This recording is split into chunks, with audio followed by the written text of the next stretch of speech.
Cacao is a pod that grows on an understory rainforest tree. The pods are split open when they're ripe, and the seeds are covered with a sweet, tart, white pulp full of sugars. The thick pulped South American varieties, they actually use the pulp as a primary smoothie ingredient. The Central American varieties have a much thinner pulp, so they require very different ways to process it.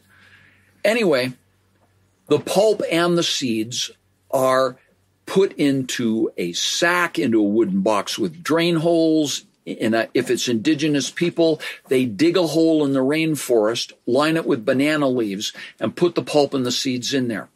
The natural yeast and the bacteria from the air inoculate the pulp.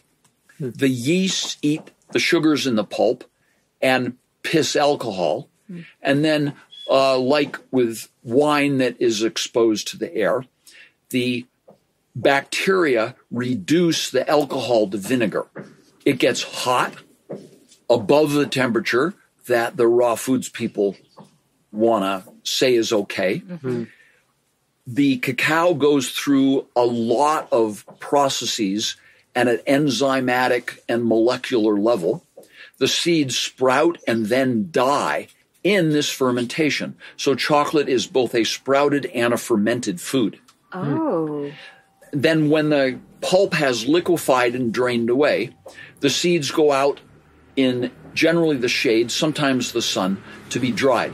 And the conversion continues. The chemical conversion continues through enzymes as the seeds dry. Now, those seeds do not taste like chocolate. The chocolate flavor is developed in roasting. It's just like coffee. Okay. Nobody drinks green coffee beans. They're roasted first, and everybody has the way they like the roasting to be. It's the same way with coffee or with cacao and chocolate. It needs to be roasted to develop the chocolate flavor. We've got a way to roast it that was taught me by the cacao spirit. And we've got 10 indigenous families that do the work. Every single bean is individually hand-peeled. So it's looked at. You cannot see the moldy, the bug-eaten, the rotten beans unless you're looking at it, having just taken the skin off of it. So we go through 3 different sorts. The ladies do 2 of them. We do another one back here to get rid of all the bad stuff. Wait, you sort it 3 times? Yes.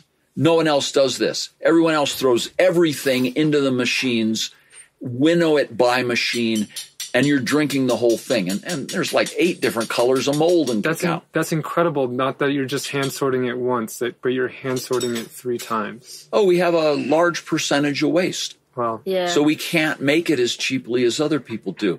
But I know what's in cacao.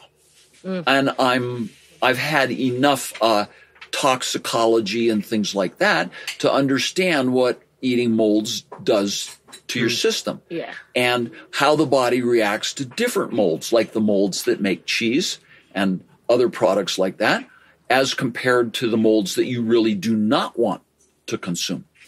And I have also looked at the scientific research for the kind of molds that grow on cacao naturally, and they're not the kind of molds you want to consume. So basically, I'm making cacao the way it has been made for thousands of years. Very light roasting to just develop the flavor and make the peeling easier. And also, because cacao is often dried on the ground, the analyses of bacteria are off the charts. You want to give it that quick little scorch on top of the wood stove to kill the bacteria so that you're not eating them. And then removing the bad beans, the moldy ones, the bug-eaten ones, the ones that never developed right, the ones that rotted in some way, removing them. I'm not going to sell it if I won't eat it and serve it to my sweetheart. So Basically, we joke around here because the ladies throw the bad beans to the chickens. If you buy our cacao, you're supporting Mayan chickens. I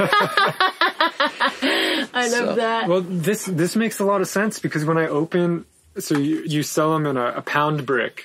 And I think of it almost as gold. Like I look at that stuff like gold bars. Beautiful. I think we have 5 of them stashed in our cupboard right now, and I'll probably buy more from you today because I'm just can't imagine going out without it at this point. But and you open one of those bags, they're vacuum sealed, and you smell it, and it's the smell is intoxicating. It is incredible. You can tell it's the real deal. I've never smelled chocolate like yours. No, it's different. Yeah, it is different. Yeah. And just, I think the fact, like, beyond the technical aspect, the fact that it's processed with so much intentionality and intention behind it, that I think you bless each brick, or you're like, you hold and bless each brick of cacao that comes out of your